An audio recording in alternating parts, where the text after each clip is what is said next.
تاریخ بتاتی ہے کہ انگریزوں کی برصغیر میں تقریباً 400 سالہ دور حکومت میں صرف ایک علاقے میں مارشل لا لگا اور وہ سندھ تھا۔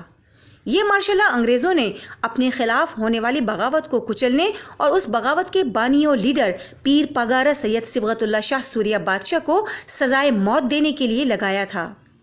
اندازہ لگایا جا سکتا ہے کہ یہ بغاوت کتنی طاقتور ہوگی کہ اس کو کچلنے کے لیے سندھ میں مارشل لا لگایا گیا۔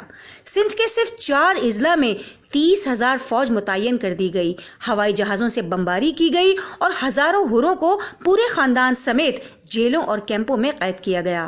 سید صبغت اللہ شاہ دوم 1909 کو پیر جوگور ضلع خیرپور میرٹھ سندھ میں پیدا ہوئے۔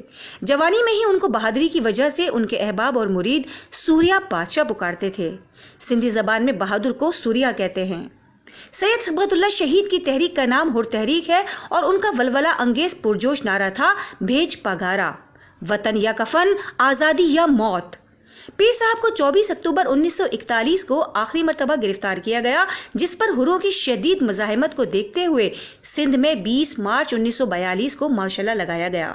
مقدمے کے دوران میں انگریز حکومت نے اپنے کئی ایجنٹوں کو پیر صاحب کے پاس بھیجا کہ وہ حکومت سے معافی مانگ لے تو انہیں معاف کیا جا سکتا ہے اور اس طرح وہ پھانسی سے بچ سکتے ہیں، لیکن پیر صاحب نے ان سب کو ایک ہی جواب دیا: شہادت ہمارا تاج ہے، اسے آگے بڑھ کر پہن لینا ہمارے لیے عبادت ہے۔ ملٹری کورٹ میں جب آپ پر مقدمہ چلایا گیا تو آپ نے اس سے بیزاری اور بے رخی کا اس انداز سے اظہار کیا جو حریت پسندوں اور مجاہدوں کی شایان شان ہے۔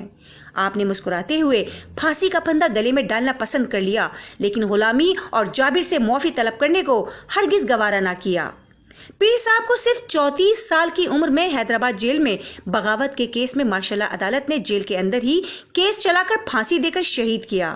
ان 34 برسوں میں 10 سال وہ انگریزوں کی غلامی نہ کرنے کے باعث ہندوستان کے مختلف جیلوں اور علاقوں میں قید رہے، یعنی ان کو جینے کے لیے صرف 24 سال ملے، جن میں بھی جد و جہد، روپوشی اور مشکلات۔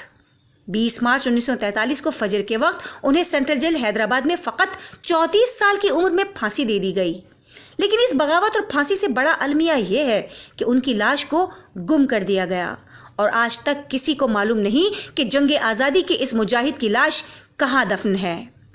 آزادی کے ان متوالوں کی کہانیاں ہم نے بھلا دیں، لیکن پاسبان جد و جہد آزادی کے اولین ہیروز کی سرفروشی کی داستانیں پھر سے زندہ کر رہی ہے تاکہ نئی نسل اپنے اجداد کی قربانیاں یاد کرے اور اس بار کالے انگریزوں سے وطن کو چھڑانے میں اپنا بھرپور کردار ادا کرے۔